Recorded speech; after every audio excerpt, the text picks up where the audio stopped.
BFM Business, le grand journal de l'écho, Edwige Chevrillon. Notre invité, c'est François Villeroy de Galhau, gouverneur de la Banque de France. Bonsoir. Bonsoir Edwige Chevrillon. Merci d'être avec nous, surtout qu'en ce moment se déroule le forum annuel de Sintra, qui est un peu le Jackson Hole européen. Oui, j'en sors juste. Vous en sortez juste avec donc tous les gouverneurs des banques centrales européennes et Christine Lagarde, la présidente de la BCE. Vous discutez un tout petit peu de qu'est-ce que va être votre politique monétaire dans les prochains mois. Donc c'est très important et on reviendra sur le conseil des gouverneurs du mois de décembre où il va se passer des choses. Christine Lagarde l'a déjà annoncé. Justement, hier, elle a tenu des propos qui nous ont fait tous un tout petit peu tilter en disant d'accord, il y a le vaccin, mais la reprise, elle sera non linéaire et instable. Et en plus, lorsqu'on voit les mesures à l'instant annoncées de nouveau par le Premier ministre, donc un confinement qui se prolonge, on est vraiment face à un deuxième choc. Alors d'abord un petit mot sur Sintra. C'est une discussion non seulement entre banquiers centraux, mais avec beaucoup d'économistes, d'universitaires. Absolument. De toute la planète. Et si vous me permettez de dire, je crois que c'est une des caractéristiques pas très connues du métier. Tout ça se passe de façon publique. Et donc on se pose des questions de façon ouverte et on cherche les meilleures solutions. Sur ce qu'a dit Christine Lagarde, je crois qu'il ne faut pas surinterpréter le propos d'hier. Elle a surtout souligné les incertitudes. Il y a beaucoup d'incertitudes aujourd'hui face à la seconde vague. Elle a dit ce soir, en même temps que l'autre rive dans la traversée était en vue, mais nous sommes dans une traversée très difficile où il faut être très attentif. Est-ce que là, en mettant les mesures annoncées, donc de nouveau pas de réouverture des commerçants, là je parle de la France, bien sûr, est-ce que pour vous, c'est une catastrophe? Alors, c'est pas un terme de gouverneur de la Banque de France. Non, mais en revanche, c'est des termes qui viennent d'être employés par des présidents de fédération, par des présidents d'entreprise. C'est très difficile pour les commerçants. Mais je crois que dans cette épreuve, il vaut mieux que notre pays reste calme et que tout le monde reste calme.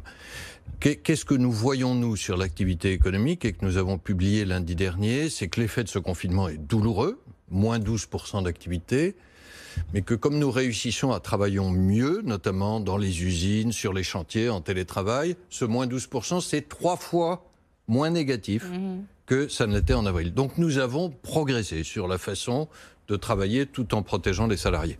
C'est un choc qui est moins profond. Par contre, il y a de l'incertitude devant nous. Il peut être plus persistant et ça explique un certain nombre de réactions.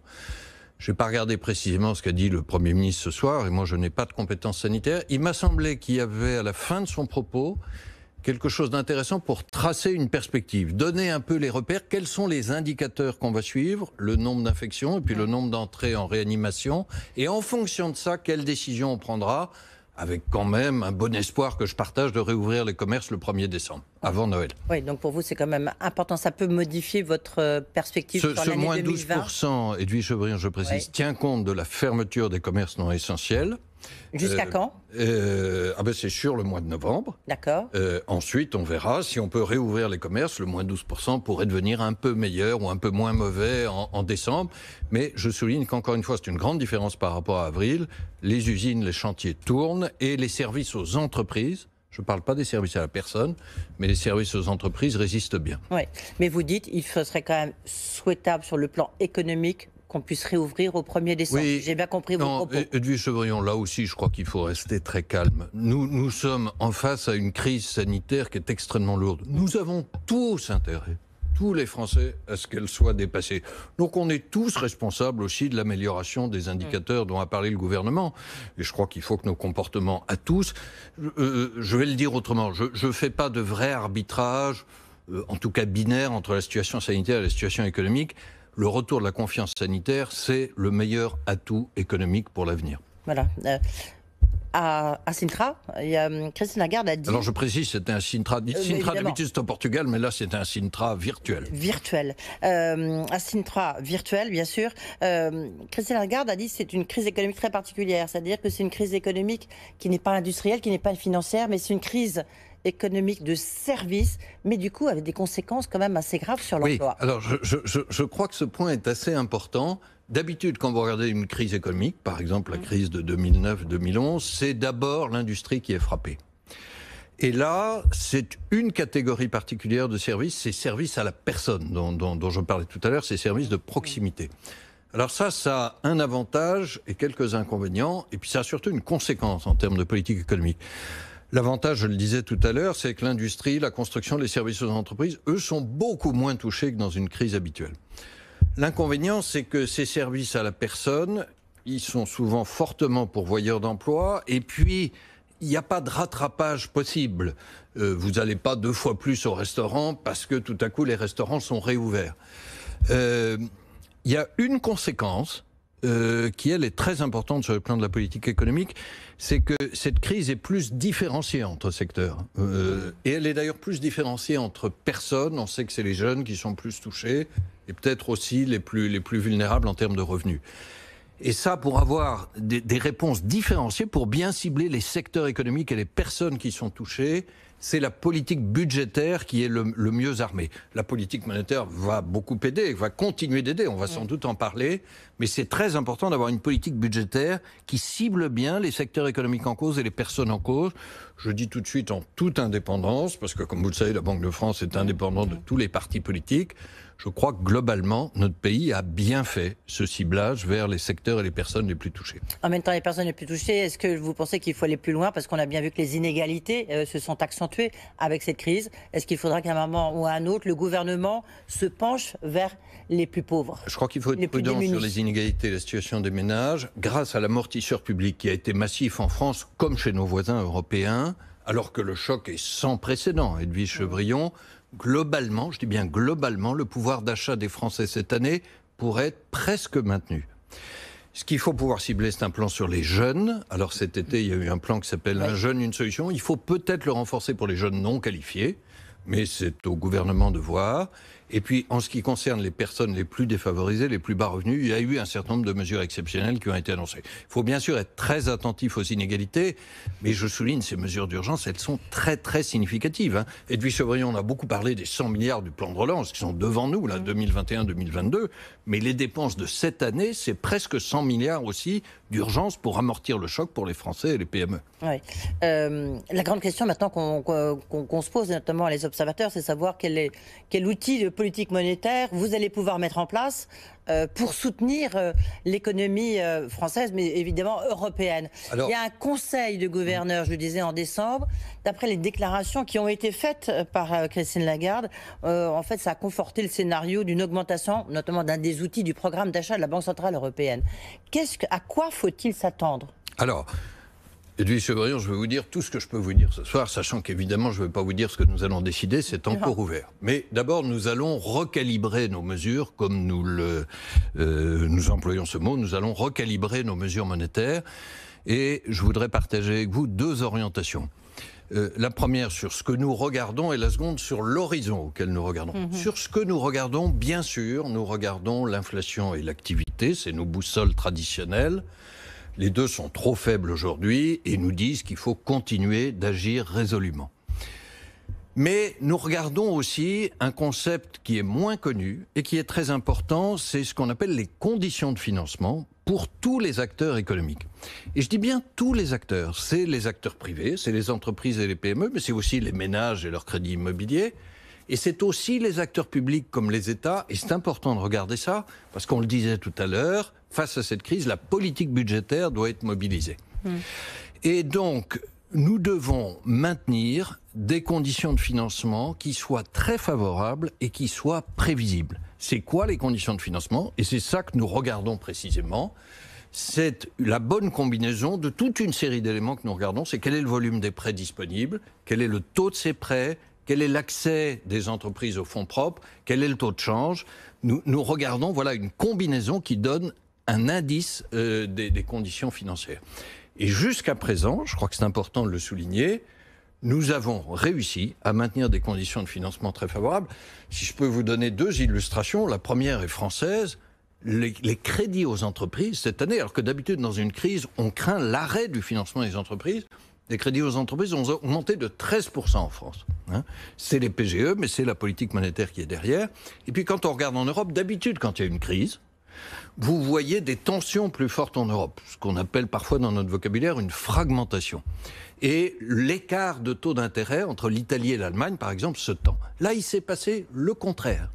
C'est-à-dire que cet écart de taux d'intérêt, ce spread, comme on dit, est aujourd'hui le plus bas historique à 120 Mais points de comment base. vous expliquez, c'est quoi le Alors lien? ça c'est la politique monétaire qui a veillé à maintenir ces conditions de financement favorables D'accord. et ainsi à ce qu'on puisse transmettre dans toute la zone euro vers tous les acteurs économiques, publics et privés, Mais ça, des conditions favorables. Je veux dire, c'est très nouveau. Ça, c'est presque dû à la crise de Covid, de la Covid. En tout cas, enfin, de cette crise économique, parce que ça n'est pas totalement nouveau, mais nous avons mis en place des instruments exceptionnels, et je vais en dire un mot à propos de l'horizon de temps que nous regardons, qui ont assuré ces conditions de financement très favorables, et j'ajoute prévisibles, pour tous les acteurs économiques, publics et privés, dans toute la zone euro. Alors après, je disais un mot de l'horizon dans lequel nous regardons. Ces instruments exceptionnels qu'on a décidé très vite, Edwige Chevrillon, en 2 réunions au mois de mars. Le 12 mars, il y avait ce qu'on appelle le TLTRO, ça c'est pour les entreprises et les PME qui se financent via les banques. Et puis le 18 mars, ce qu'on appelle le PEP. Je me souviens d'ailleurs être venu à BFM Business juste après. Le 18 mars, le PEP, c'est pour ceux qui se financent via les marchés, les États et les grandes entreprises. Ça a permis de maintenir, je vous donnais quelques chiffres, ces conditions de financement très favorables. Dès lors que la crise dure plus longtemps que prévu, et c'est malheureusement la réalité de cette seconde vague, nous ne savons pas très bien, le choc est moins profond dans la seconde vague, mais il peut être plus persistant.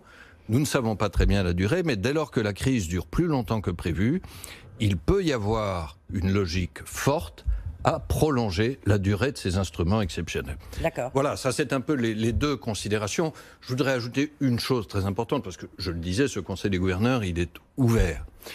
Soyez assurés... Mais il faut en attendre beaucoup. Soyez assurés en tout cas que, comme nous l'avons été depuis mars, nous serons aussi réactifs qu'il le faut et aussi innovants qu'il le faut. Et je le glisse au passage parce que j'entends parfois des débats sur l'indépendance. Je crois que nous avons montré que plus une banque centrale est indépendante, plus elle peut être agile face à la crise et efficace. Est-ce que c'est, lorsqu'elle est arrivée à la tête de la Banque Centrale Européenne, Christine Lagarde a dit, je vais presque faire un petit peu de politique, en tous les cas tenir compte du fait qu'il y a des consommateurs en face de nous, on n'a pas que des chiffres, on a des personnes. Est-ce que ça peut être une inflexion dans la conduite de la politique monétaire et notamment dans la conduite de cette revue stratégique qui est un point très très important qui est en train de se mettre en place? Je vais répondre pour moi. Ça fait 5 ans que je suis gouverneur de la Banque de France et membre du Conseil des gouverneurs. Je peux vous dire qu'il n'y a pas une réunion où je ne pense pas aux personnes qui sont derrière les chiffres. C'est les consommateurs, c'est aussi les producteurs et les salariés, c'est les jeunes qui ont une chance de trouver un emploi. Je vais vous dire un des résultats dont nous sommes le plus fiers. La zone euro avant Covid, entre 2013 et 2019, avait créé 11 millions d'emplois, dont 2 à 3 millions probablement sont dus à la politique monétaire. Et ben c'est pour ça qu'on se lève le matin, Edwige Chevrillon. Oui, mais... Alors après, sur cette revue stratégique dont vous parlez, je crois que ce qui est très important, c'est de pouvoir parler plus directement à ces personnes, au grand public, parce que au fond, je crois que le sujet de la politique monétaire, ça n'est pas qu'elle ne facilite pas la vie des personnes, elle le fait. Elle soutient l'emploi, elle préserve le pouvoir d'achat avec une inflation basse.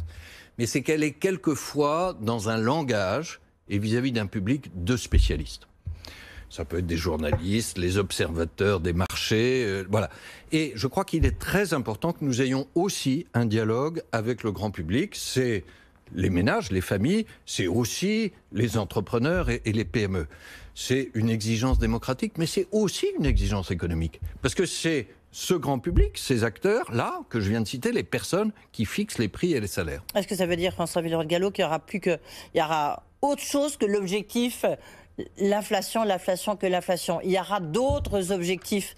Non, mais d'abord, 30 secondes, désolé. Non, cet objectif, il est fixé par le traité. Oui. Et ça, c'est pas nous qui le déterminons. Le traité, il a été adopté, négocié par les gouvernements et ensuite ratifié par les peuples et les parlements. Donc il ne nous appartient pas de le changer. Il y a d'autres objectifs secondaires qui sont déjà dans le traité, dont l'emploi et l'environnement. Edwige Chevrillon, on va sans doute parler du climat. Mais que ces objectifs soient mieux compris, ça, je crois que ça sera un vrai progrès. Il y a tout un débat technique sur comment on formule l'objectif d'inflation. Ça intéresse beaucoup les spécialistes, c'est important. Mais pour le grand public, par exemple, quelle est leur mesure de l'inflation future, ce qu'on appelle leurs anticipations d'inflation. Il faut que nous le mesurions mieux. Ça fait partie de ce dialogue à organiser. D'accord, donc on voit que ça bouge beaucoup, ça change beaucoup. Juste un mot sur le climat, malheureusement, parce que on arrive au terme de cet entretien, François Villeroy de Galhau. Et l'intéressant, c'est que l'élection de Joe Biden a changé quelque chose. Oui. Oui. Je rebondis juste sur ce qu'il y a des choses qui ne changent pas, si vous me permettez. Nous avons cette chance, et je crois que ça c'est le résultat de 20 ans de travail de l'Eurosystème, de la BCE et de la Banque de France, que 75% des Européens, 72% des Français font confiance à l'euro. Ça, vous me permettez de dire que c'est un beau succès, et puis on va encore construire là-dessus pour ajouter du dialogue. Oui. Alors, dans ce qu'on peut ajouter, il y a le climat. Nos collègues américains, la Federal Reserve, ont annoncé il y a 2 jours qu'ils allaient probablement adhérer à un réseau créé par la France, qui s'appelle le réseau pour verdir le système financier. Ça, c'est une bonne nouvelle. Et là, l'Europe est vraiment en tête, puisque dans notre revue stratégique de la politique monétaire de la BCE, nous voulons voir, et je peux vous dire, je suis extrêmement engagé là-dessus, nous voulons voir comment la politique monétaire peut contribuer à la lutte contre le changement climatique. Contribuer et pas tout faire elle-même. Des choses plus difficiles comme le prix du carbone et la taxe carbone sont sans doute nécessaires. Voilà, une des conséquences. Tiens, une petite question. Est-ce que les entreprises qui ne vont pas rembourser leur PGE seront inscrites au fichier de la Banque de France? Non, a dit Bruno Le Maire. Vous dites quoi? Si vous me permettez de préciser la question, oui, un PGE comme tout, c'est fait pour être remboursé. Oui. Par contre, ça peut être prolongé, c'est-à-dire un différé supplémentaire d'1 an, et puis au bout de cette période de différé, éventuellement rajouter encore 4 ans.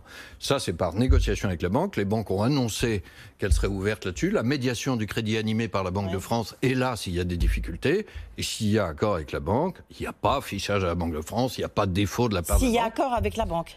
Oui, mais ça, les banques ont annoncé encore une fois qu'elles seraient bienveillantes. Et j'ai toute raison de penser que ça se passera bien. Vous savez, dans ces situations très difficiles pour notre pays, voyons aussi ce qui a bien réussi. Les PGE, c'est les plus gros montants en France, 120 milliards contre 45 milliards en Allemagne. Et les 3/4 d'entre eux ont été pour les PME et TPE. C'est une bonne nouvelle. Merci beaucoup. Justement, le gouverneur de la Banque de France qui est arrivé avec son lot de bonnes nouvelles. Merci beaucoup d'avoir été avec nous, François Villeroy de Galhau.